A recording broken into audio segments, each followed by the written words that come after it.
So journalists and the work and investigative reporters and the work they do are so important that we call them the fourth estate, along with the nobility, the clergy, and the commoners. We've seen, we see every week and every day the importance of the work of journalists, sort of in the traditional mode. Just this week in Melbourne, we've had this huge story come out about our construction union and the corruption involved in that, and that has been through the work of Nick McKenzie, a journalist at The Age, and the team there.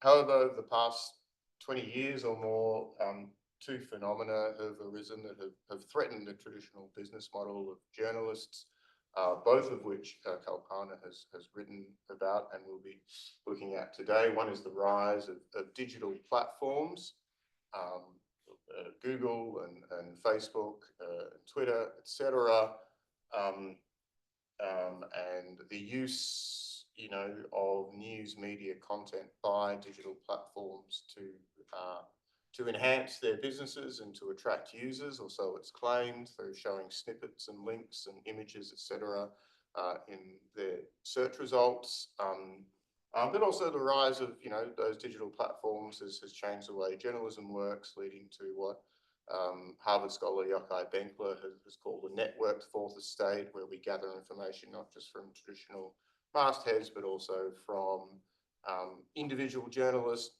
new media people, YouTube personalities, etc. And we've seen also the value of that this week with the attempted assassination of former President Donald Trump.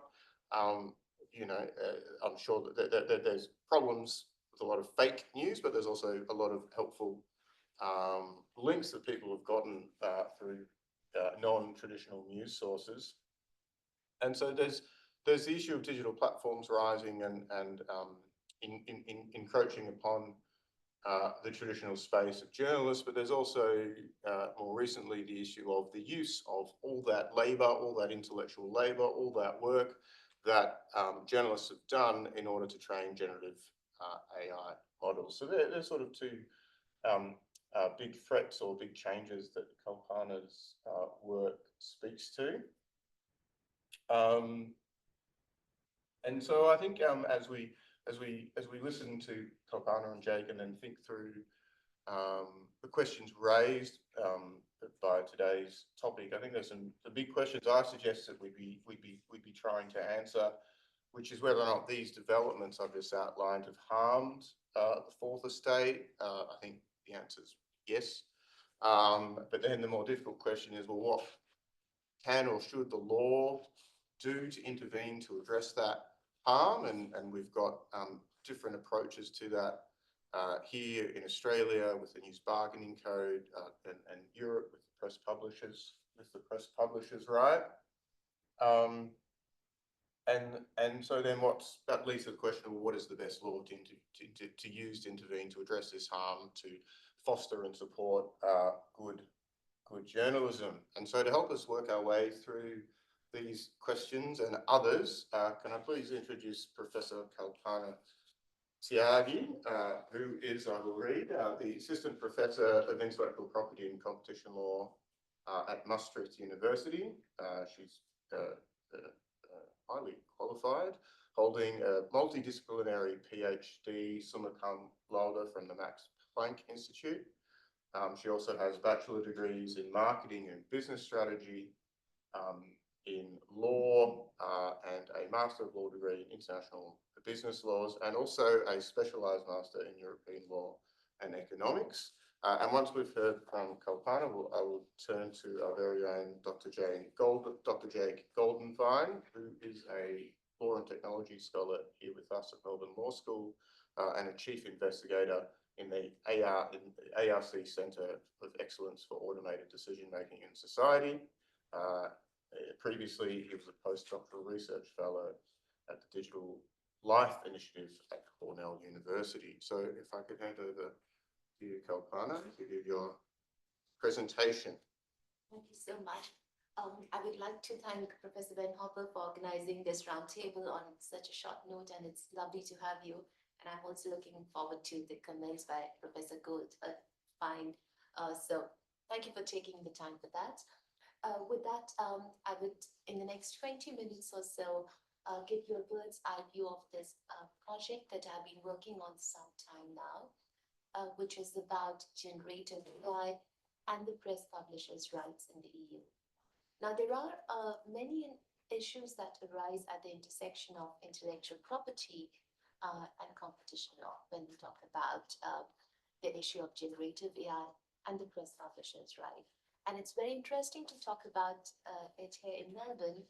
Why? As we will discuss and see in a bit, that EU has largely solved this problem, which we see what press publishers' right is all about, and how it affects media plurality from an intellectual property perspective.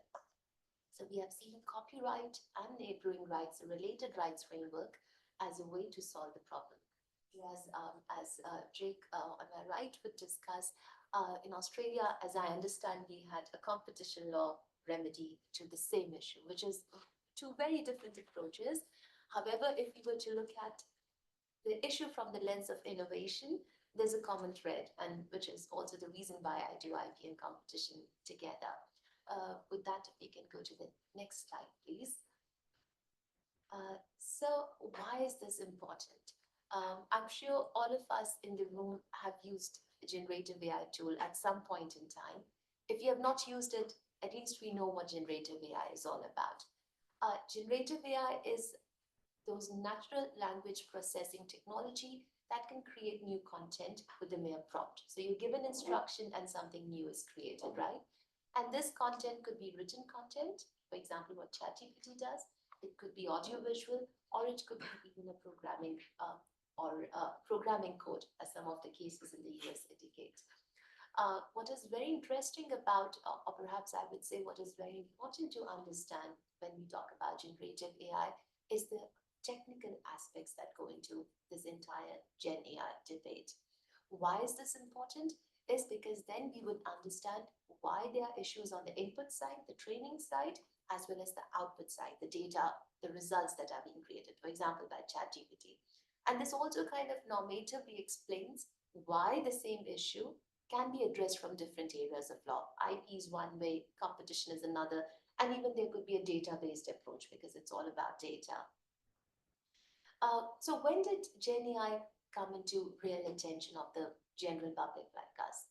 It was the launch of ChatGPT, and as we know in the digital market, it's the quick uptake and adoption of a technology that makes it a successful technology, right? This is what we also call as the first mover advantage in competition law. Within 3 months of launch, just the first 3 months, ChatGPT had 100 plus million users. This was the fastest adoption and download any time at any point in time in the digital history. And this was so quick that everybody was talking about ChatGPT. It kind of created news, information, and interest in ChatGPT. Now, we know that authors regularly use some digital tool. For example, even the finest of us who can write flawlessly, before I'm submitting an article for a peer review or something, I would at least run a spell check, right? I'll use some of the basic digital tools that are available. The question then is, as we look on the next slide, there's something that is different about generative AI. And that difference is that these are tools which create something. They create something new upon a prompt. And how do they do that? That is very important to understand. So as a background, what these generative AI tools do, which the other AI tools, because artificial intelligence has been under the scanner for a long time. So when does the debate in artificial intelligence transition from AI to generative AI? This point in time comes from what I call pre-Gen AI in the paper to the post-generative AI, or the current generative AI environment is. Traditionally, what used to happen was, and that is why we call machines as dumb machines, was they could read unidirectionally, which means they could read either from the left to the right or from the right to the left, right? And then something happened in 2017 when Google started using a natural language processing technology, which actually started with BERT. Yeah? And this offered these generative AI tools a possibility to read from the left to the right as well as from the right to the left. So this offered a multi-directionality to natural language processing technology. So this is that technological disruption which changed the world from pre-Gen AI to the generative AI world that we are in. And this is what creates this possibility, and as we see on the next slide, to have abstract neural networks, right? So how does it look like? So what is going on in the mind of a Gen AI tool today, right? It kind of gets a lot of data, right? Now we know data is not IP protected, but the way of expression, the content in which it is written or described is copyright protected. So all this is fed into a natural language processing tool. For example, it could be BED, which is now called Gemini by Google.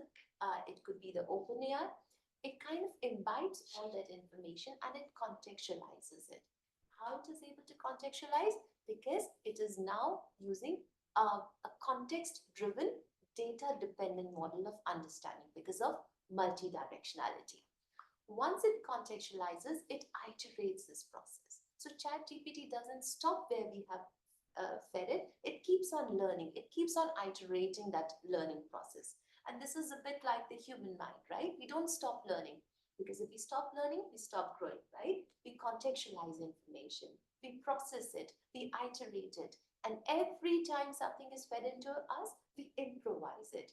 So in the paper, based on the technical literature, I call it the CII model. So ChatGPT or generative AI tools contextualize information. So when I say create a poem about the weather in Melbourne, for example, right? It will contextualize. It will repeat every time. It would keep on creating something better, and it would improvise. And this is a loop. So it's not unidirectional. It goes on forever. To illustrate the CII model with an example, and this also presents the second problem, which is present in the context of when I call the generative AI models is, so the first two sentences have been written by a human author, that is me, right? It took me about 15 minutes to think of two sentences where the same word would have a distinct meaning, the word sound, right? Sentence number one, a wise investor makes financially sound investment decisions. The meaning of the word sound here is distinct from sentence two, wherein we say contemporary music shows more sound and less music. The word sound is the same, but the meaning is different. If I were to feed it to a Gen AI model, it would be able to contextualize because it is reading from the left to the right and the right to the left, what I call multi-directional approach of the Gen AI models. And based on that, if and which has happened in this example, I gave a prompt to ChatGPT to create another sentence with the word sound, where the word sound has a bit finer and poetic meaning. And definitely the outlook looks much finer compared to what a human author like myself could create with years of experience. And if you read it, it looks much more poetic, much more fine refined. This is one aspect, so it's learning in the process. The second aspect is, whereas me as a human author takes much longer, or any one of us as a human being, ChatGPT or any generative AI tools not just produce better content in some ways than other, because that is not always true, but in some ways than other, but they also create it at a much rapid pace. So it's not just the output, the quality of output, but it's also the rate of production, which has led to so much of concerns when I talk about generative AI models. And this is why this has become so center stage for policymakers. Now, as we look on the next slide, Uh, so the question then is from a bit from an innovation perspective, if this is so interesting, why do we see markets as so concentrated? Because when you talk about generative AI, what apps or what players in the mind come to your market? Llama by Meta, yeah. Generative AI, ChatGPT, yeah. BED, as you call it now, Gemini, right? Just two or three players. I don't think Not that many, honestly. not that many, right? Wherever we are sitting. And this is a problem. You could be in any boardroom, any place in the world. just those 3 or 4 players that come to our mind. So why is this happening? This is happening because there are substantial sunk costs. So huge sunk costs as well as operating costs which are involved in running these generative AI models. Consider, for example, so how these generative AI models work is, as I said, they work a bit like the human brain, right? And our human brain is composed of neurons. It's our neurons in our mind that process information that we see all the time. The technical equivalent of these generative AI models is called parameters, right? Parameters work in a Gen AI model like neurons work in a human body, right? So it's a bit like computational biology that is going on there. Larger are the number of parameters, more complex and better is the model. And it takes a lot of money. On average, it costs me about 50,000 US dollars. And I have the numbers in dollars because most of this training is going on in the US. Costs average 50,000 US dollars per parameter to train a Gen AI model. On average, consider GPT-3, which is passé. It's old now because we have GPT-4, right? And ChatGPT is GPT 3.5. Imagine how much is the complexity increasing? GPT-3 has 175 billion parameters. GPT-4 or Wudao, which is the Chinese equivalent of GPT-4. So we have an equivalent version in Chinese of GPT-4, which works very well for Chinese. They have 175 plus trillion parameters. So like zeros extra in the model. And that's a huge number because it becomes 10 to the power 21 to 10 to the power 24 from GPT-3 to GPT-4. And it cost me $50,000 to train one parameter. Multiply that 175 billion by 50,000. The number is huge. That is the amount of money you need to train one model. So it's more global capital than exists in the world. Exactly. So that is why you see Microsoft throwing like tips, $1 billion for you, OpenAI. Okay, now you need 15, take another 15 billion. By now, how much has Microsoft invested in OpenAI? Any guess? They gave them 10 billion worth of compute several years ago. Yeah. Has there been more investment since the? Yeah. They only talk in billions, so they don't even talk about millions when it comes to funding these Gen AI models.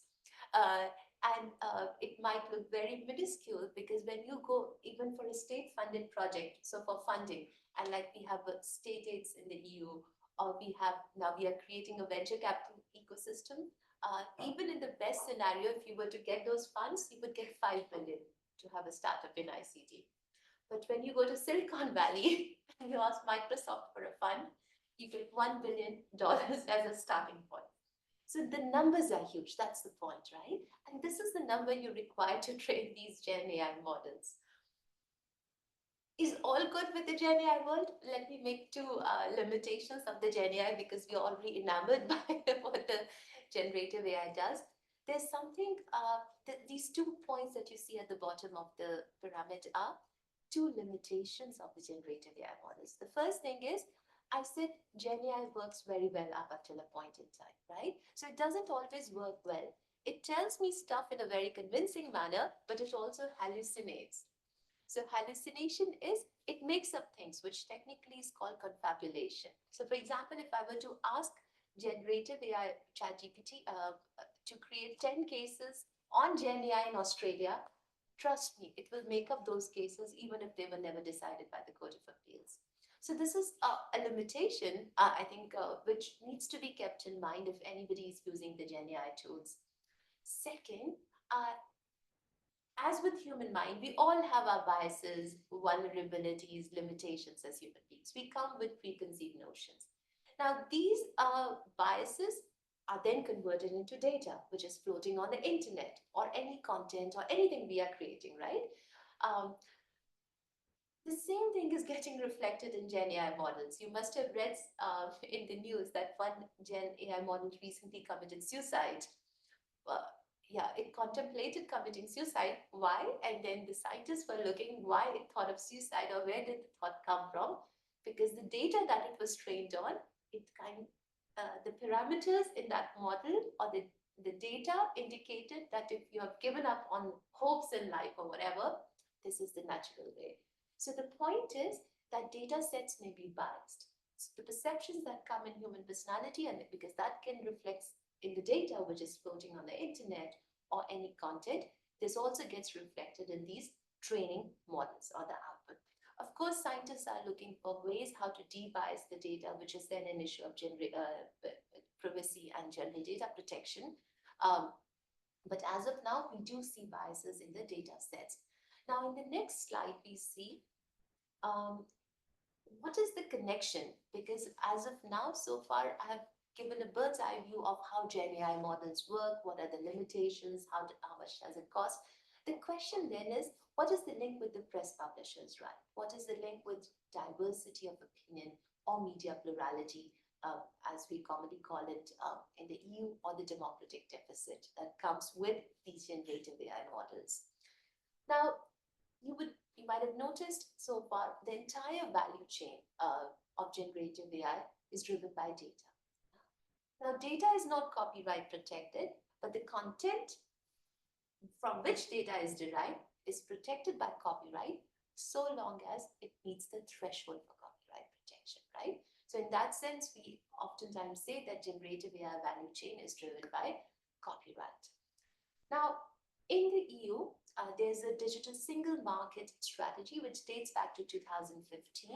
At that time, going back in time, in the legal debate, we were talking about what we call AI, right? That time, generative AI had not picked up. Generative AI became mainstream in 22, 23.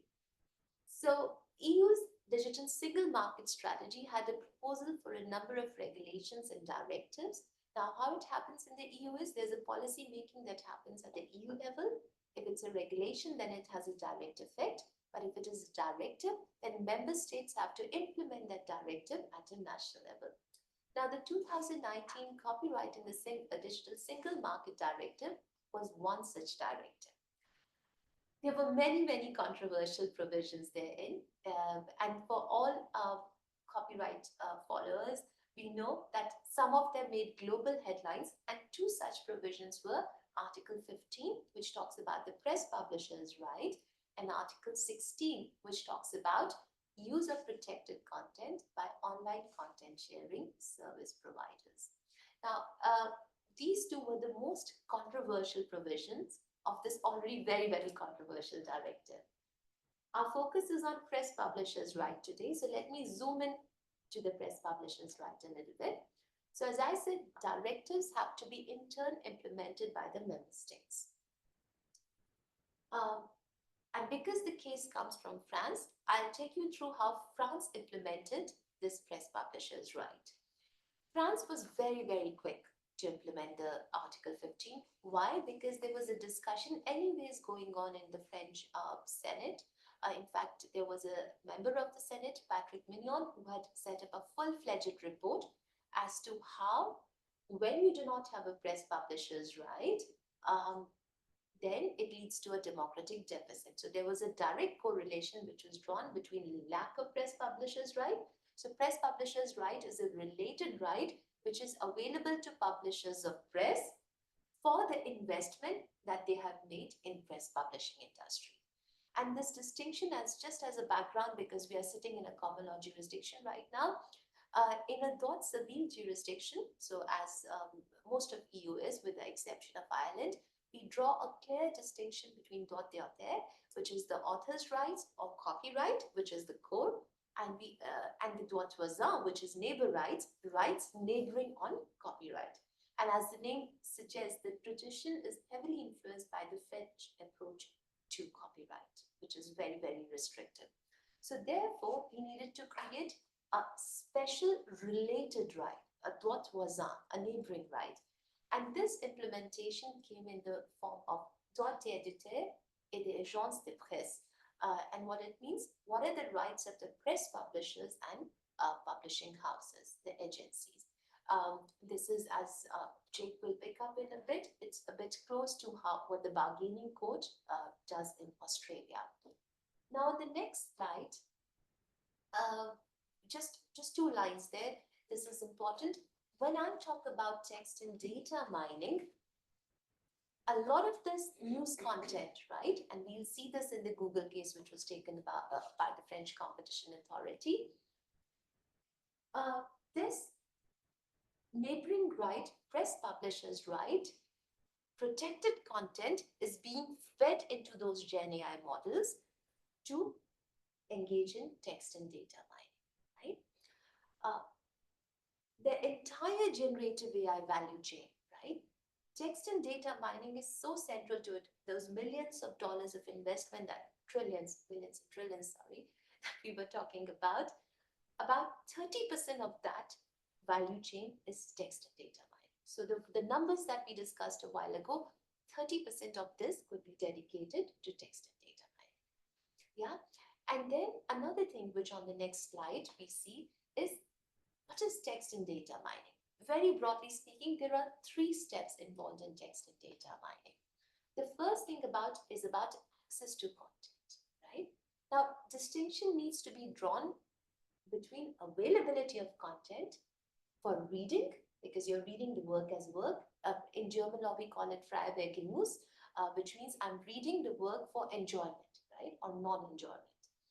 So this is distinct from availability, and this could also be very specific to civil law tradition. We might not draw this distinction in common law countries, but in droit civil, especially in the EU, we draw this clear distinction. When I have access to data, to content, because content is copyright protected, right? When I have access to content for enjoyment, it does not mean I have access to content for text and data mining. This is the first step. Do I have access? Once I have access, then I extract or copy the content. Like we were having that interesting discussion, that transient copying, right? That's the second step. The third step is, this is where actual text and data mining takes place, when I'm mining the text and data to derive meaningful information.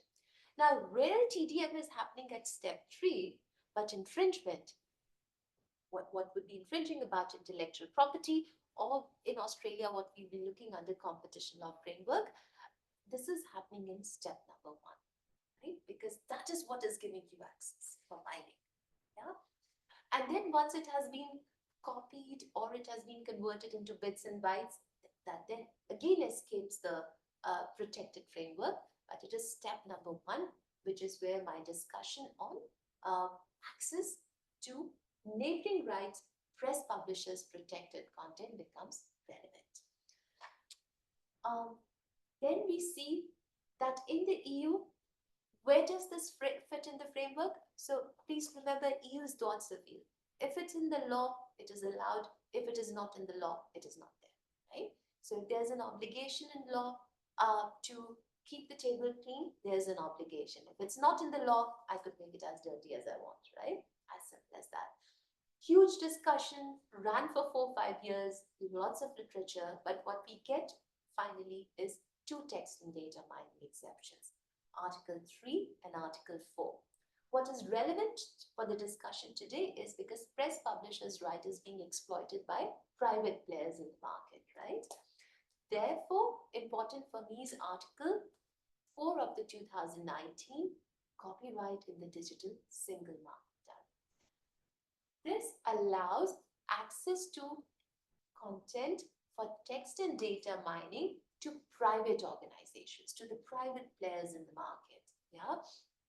What is important and what is very distinct between 3 and 4 is 3, because it is available to research organizations. So for example, Maastricht University or ETH Zurich, if one of them were to engage in text and data mining, they'll go to Article 3. Or a cultural heritage institution, let's say Louvre in Paris, wanted to do text and data mining of all the paintings and create one new Mona Lisa, which is digitally generated, it will fall under Article 3.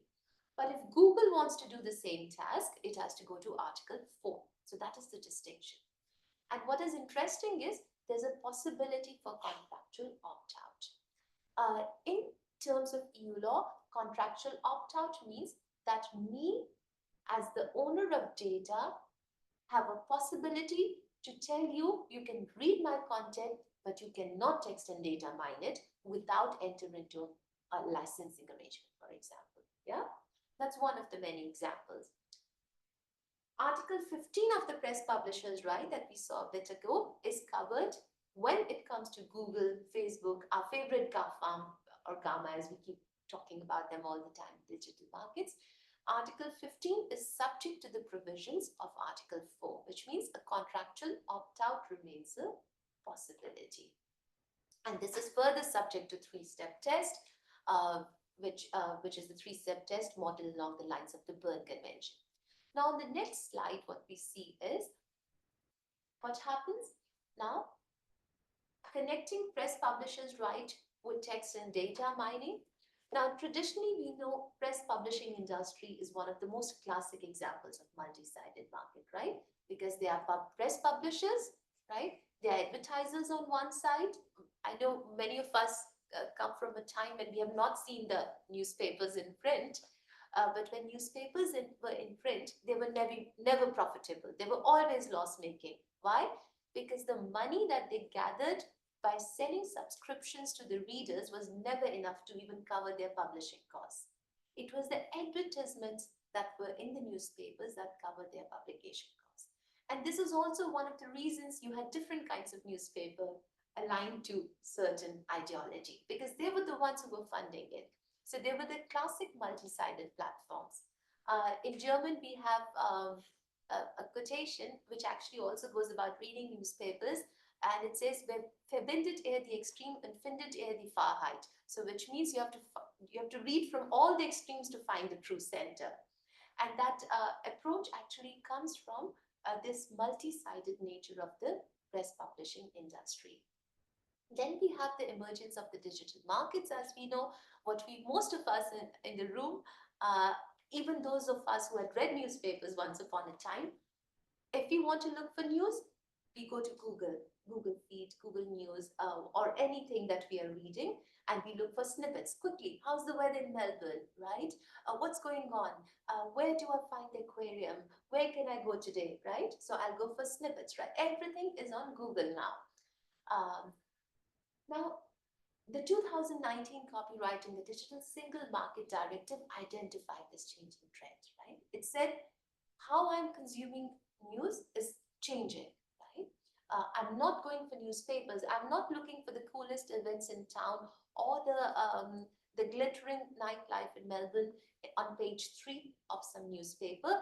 I'm looking for it online, right?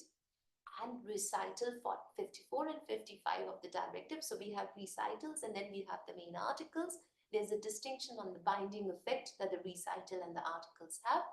They say that there's a positive relationship between free and fair press and availability of information.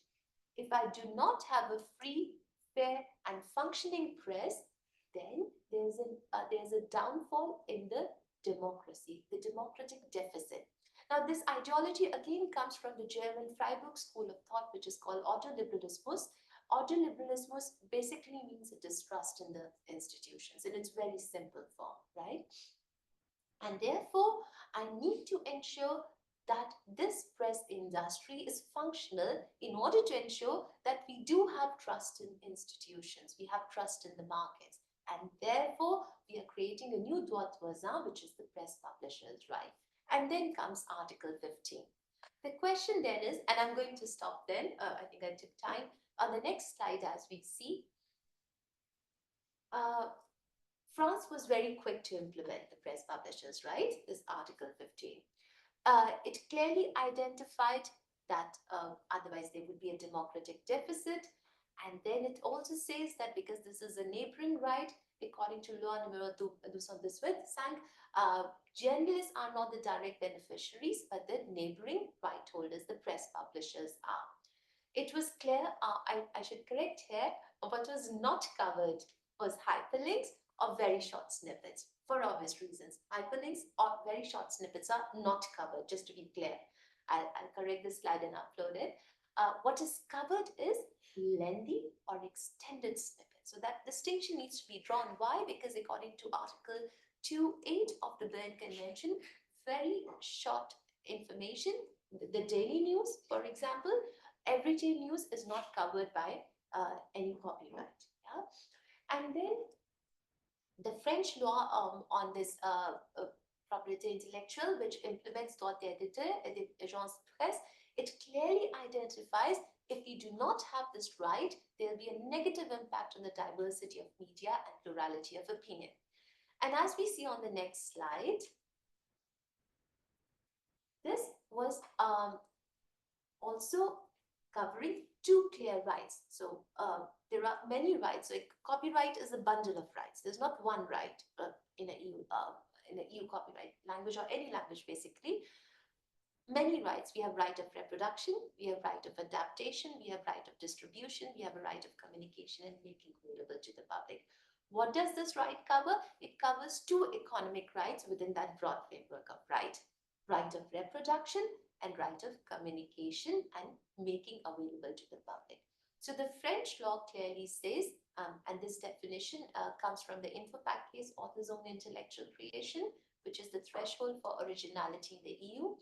It says online communication of works which are covered by the press publisher's right under the EU and French law, if done either by a search engine or by social networking sites such as LinkedIn, Facebook, or any other site, would be covered by the press publisher's right. The only way to avoid this infringement is either you enter into direct negotiation with the owner of this related right, or you enter into a collective licensing framework. Of course, this is a matter of criticism for another day. There's a bit of an obsession with collective licensing in the EU, but these are the two frameworks which are permitted within the meaning of the French implementation as well as the EU 2019 Copyright in the Digital Single Market Directive.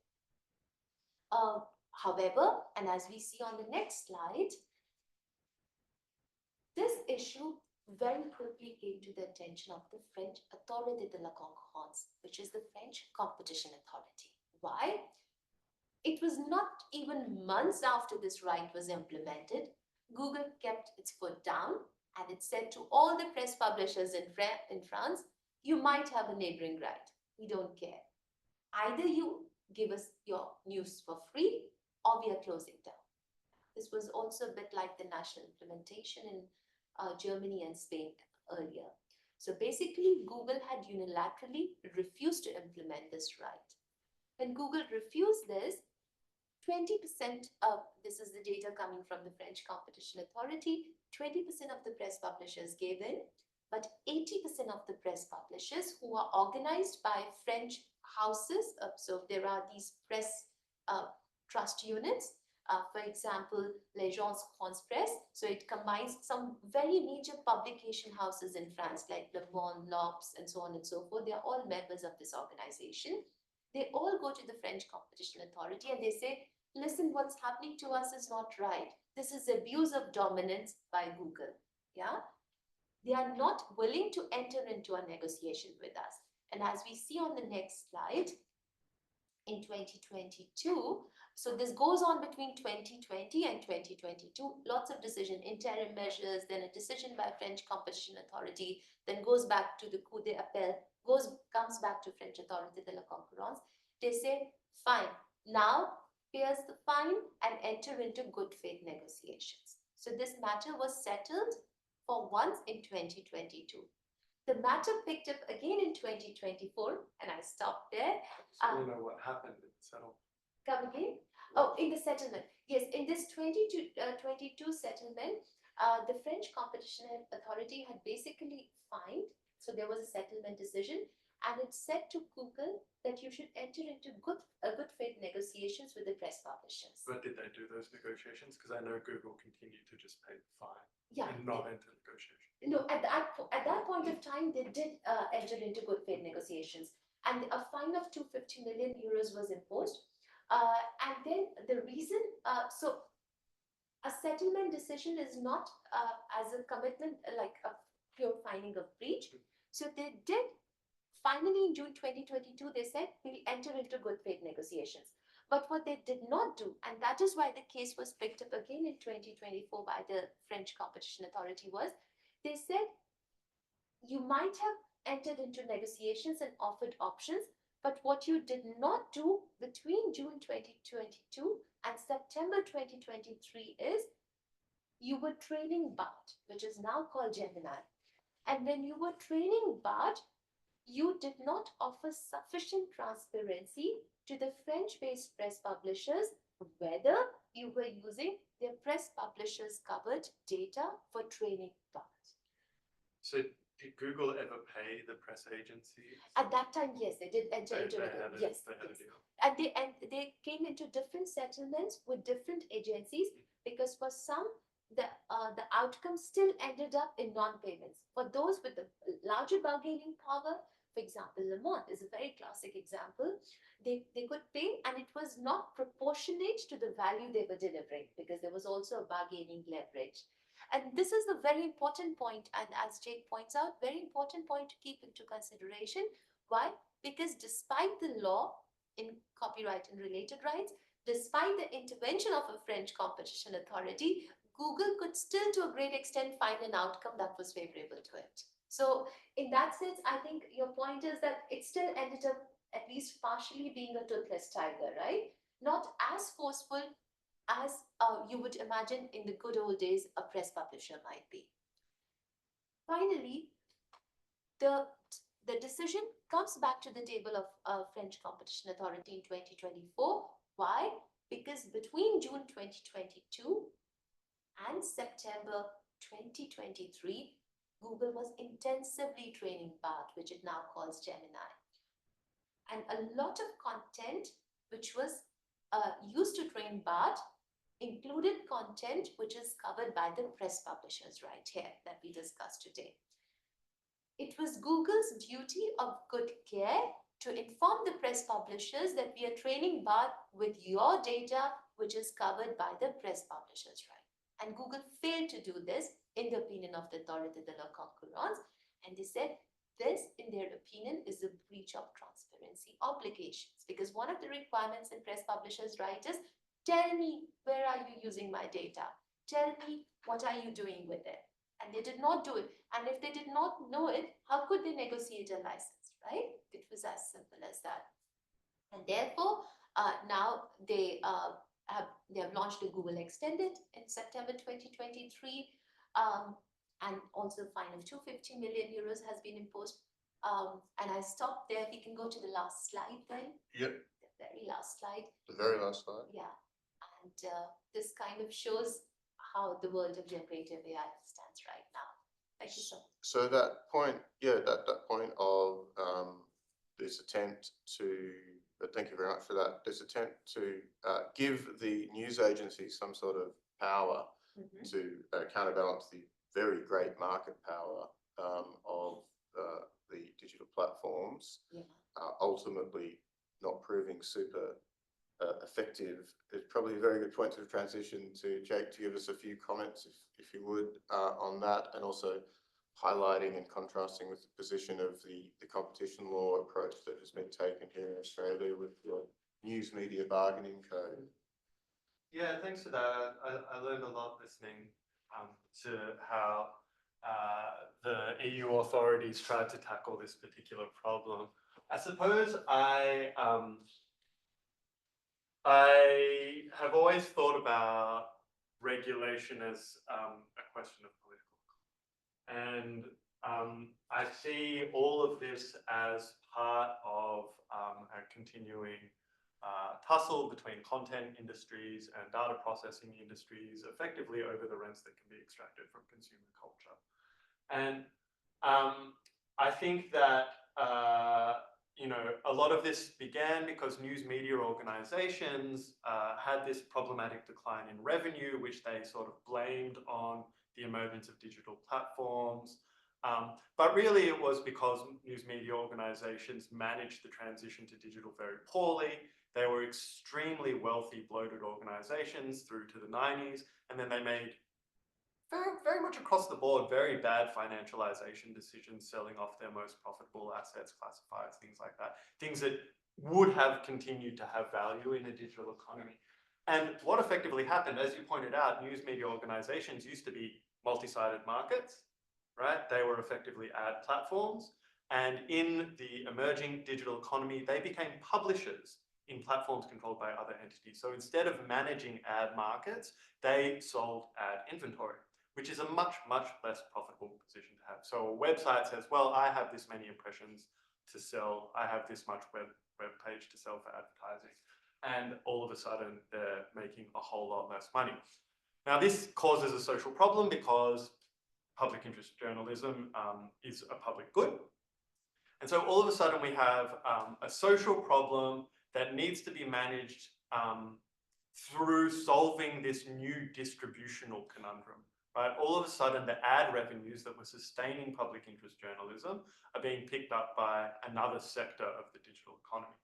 So in the EU, how do they do this? Well, they do this according to this very sort of auto-liberal political rationality, which is to say, okay, we have a social problem. We're the EU. What does the EU do? Well, we manage market harmonization. How do we address social problems? We do it through market organization. So let's contrive a new commodity, which is the content of the press publisher's right. We define what it is, what it isn't. And hopefully in defining what constitutes this commodity, we create a market that will resolve this distributional question. Instantly, they run into a problem that not only do they have to contrive this commodity, but there is actually no market for it because Google says in Germany, in Spain, well, we don't want to buy this thing, right? This new information right? We're not interested in buying it. And so all of a sudden it becomes a competition law question where they're like, well, I guess we have to not just create the commodity, we have to create the market for it as well. And we create the market for it by saying, there's a failure to deal, right? Failure to deal in what? Doesn't matter. Right? So they contrive the commodity, they contrive the market, and they get this sort of semi-successful response in terms of revenue distribution back to news media agencies, which have a better claim to public good than platforms do, right? Even though it's extremely unclear on the data who benefits more from the relationship. In Australia, we have the similar thing happen. They look at Europe and they say, let's skip the new property rights step. Let's say that there's just an abuse of market power happening in this situation. The market here, we will call the market for like links effectively, but they don't really define what it's about. And they say, initially, we're going to treat this, we're going to say that the platforms have an infrastructural market dominant position vis-a-vis the news media platforms, the news media organizations. News media organizations require access to platforms in order to remain profitable, but at the same time, the platforms are making more money off the user data that they're collecting and the advertising that they're serving when people are looking for news. So even though people look for news and will eventually go to the news websites, the platforms are picking up advertising revenue prior to that click-through, and they call that some sort of free ride. So what do? They say, okay, well, we have like this sort of news distribution infrastructure that the news media organizations are dependent on. So why don't we treat this as a kind of infrastructure regulation problem? And so we have part 3 of our Consumer and Competition Act that is all about regulated industries, which is all about infrastructures that look like monopolies. How do we manage access to those infrastructures that look like monopolies?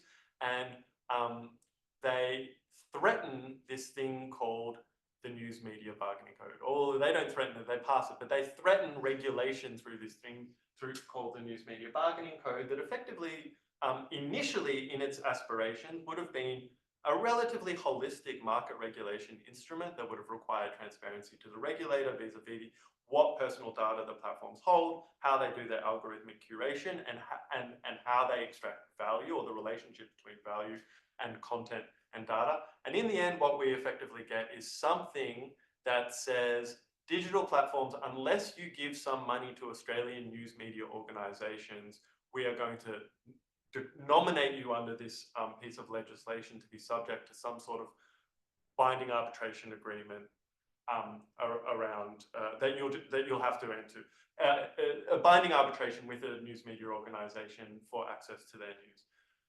The platforms initially are like, well, okay, well, we effectively pay now for a deregulatory system. We pay to avoid regulation. They're very happy with this deal until Meta this year says, actually, we're not really going to serve news on our platform anymore, so we're not going to pay for these deals anymore. So the claim to solving the problem of funding the news media organizations to produce public interest journalism through extracting money from the platforms has kind of started to come undone already, right? Because it turns out tethering a public good to the capricious whims of a platform business model is a bad idea, I think. Now they're thinking about, is this a relevant paradigm for generative AI? And it's interesting because no one really knows how to treat the material that's being ingested by these technology companies to produce their models. Lots of people say, okay, as you pointed out, this is copyright content that then gets turned into data that then gets fed into the model. In this instance, we're talking about just the content of the press publishers, right? Which is pretty trivial compared to like what's really being ingested by the thing. And then in other places, we have like the Netherlands effectively saying, let's not manage or the Netherlands Data Protection Authority saying, let's not manage this through copyright, let's manage this through laws around data scraping. And then you have other places who just don't really know yet what the appropriate way to manage this distributional question is. Now, I'm very open to this question. I personally think that copyright is a very bad way to manage these forms of distributional questions. I had a nice conversation with the US Copyright Agency recently, and they're like, why do people think that copyright is some sort of social security service? It's really not. And I think that if we understand these debates over copyright to really just be part of an ongoing industrial tussle between content industries and data processing industries, then we get to the point where we understand what's the industrial imperative happening here, and that it might not necessarily solve the sort of broader distributional questions that sort of AI model generation as a new frontier of value creation in the digital economy has produced. So I'm interested what's going to happen in Europe around this. I know Rod Sims, who was the chair of the ACCC when the News Media Bargaining Code came out, has been advocating for this kind of model.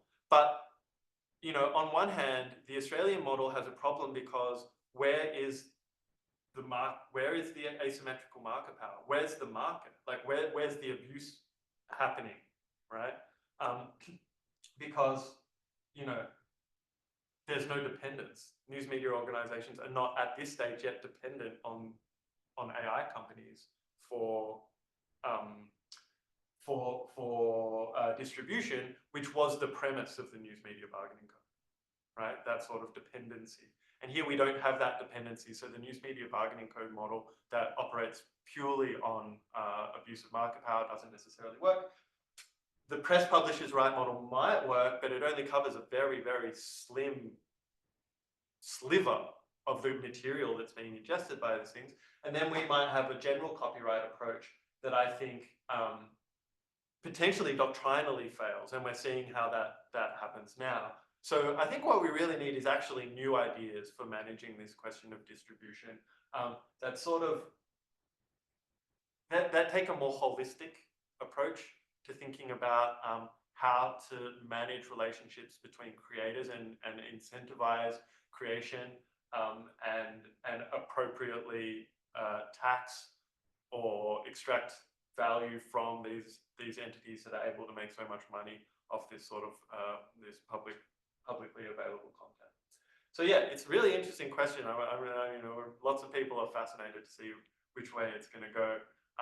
But I think we would be best served, and the questions of media plurality would be best served by uncoupling the outputs of media organizations from the industrial prerogatives of digital platforms. So I'm not in favor of how the press publishers' right has come out, or the News Media Bargaining Code has come out, because we want independent journalism. We don't want journalism that is aligned to sort of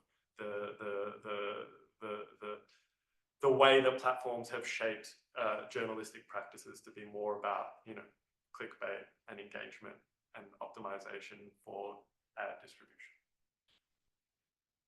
All right, thank you, Jake. Well, I'll stop the recording there. And